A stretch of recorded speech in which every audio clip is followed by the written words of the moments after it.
Good morning and welcome to Heartland Dual Sport. This morning we're going to be doing the 3,000 mile review on the 2014 DRZ400. So let's get to the review.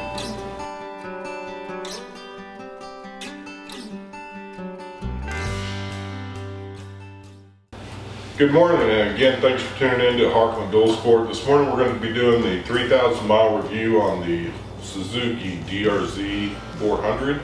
As many of you know, we've had this bike for, this will be our third season or second season, I don't remember, but either way, we've had a great time with this bike. This bike's been a blast.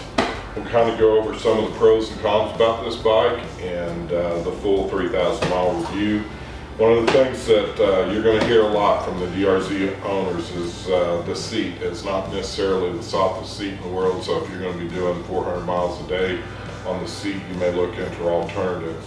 As you guys know, we've got the Wolfman E12s that we've left on this bike. We've also got the PMR racks. One of the things that I did do shortly after we bought this bike is we've got a suspension shop here in Oklahoma City. Well, he's actually in Mustang, which is southwest Oklahoma City. Mike Suspension redid our front springs, and he also redid our rear springs.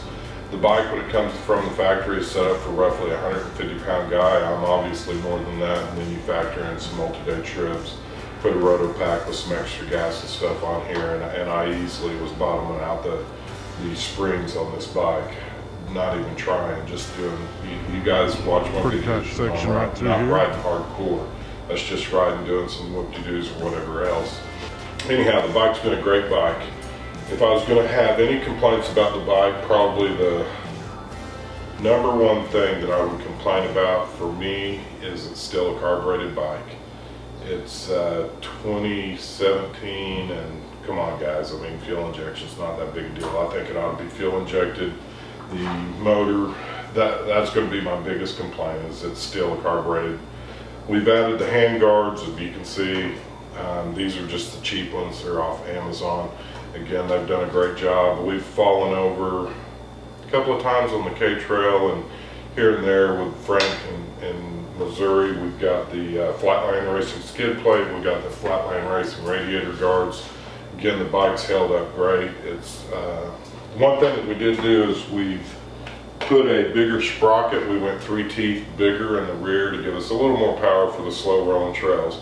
Now obviously the problem with that is when you start doing stuff like that is it's going to take away from your highway speed. And this bike is a great bike, guys. What I'm going to tell you, I would keep this bike if I still lived in the country.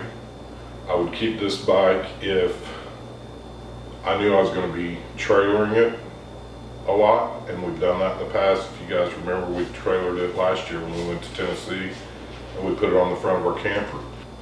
We do live here in the central part of Oklahoma, in Oklahoma City, so it's a long ways for us to ride anywhere. And what we've ended up doing is we've ended up using the Honda Africa Twin. It's not ever going to be a replacement for the DRZ because this is much more of a dirt bike and a true off-road bike than I believe the Honda Africa Twin will be. I mean, I would take this down trails. I'm not even going to think about taking the Honda Africa Twin. So it's not a replacement. What's happened over the last few months, and we're going to end up making another video, and I'll let Angie kind of explain to y'all how this all came about. But we made a decision as a family that we're going to go ahead and get rid of the DRZ. It's been a great bike. It's been a great bike for us, and I wanted to do a kind of a goodbye video all at the same time that we were doing our 3,000 mile review. We just rolled 3,000 miles on it the other day. We got it all cleaned up. We got it ready to take to the shop, and tomorrow we're going to actually be taking it and we're trading it in. I'm not selling it outright. I'm going to trade it in on something that's a deal that we've already worked out. And I think you guys will be excited to see what we're going to do instead of having the DRZ in the garage. Unfortunately, I ride my Africa Twin way much more than I've been riding the DRZ. The DRZ has pretty much sat in the same spot since we brought the Honda Africa Twin home. We've changed the oil on it.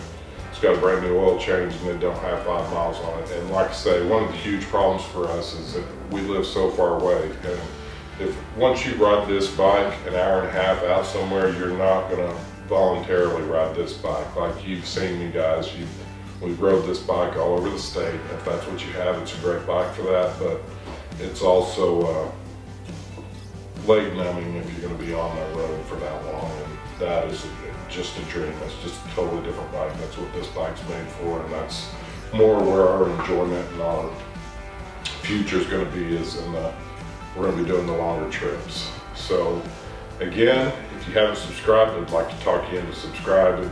If you know anybody that's interested in looking over the DRZ right before we go trade it off, and show us a video with them. I appreciate your likes, comments, and subscribes, but most of all, stay tuned.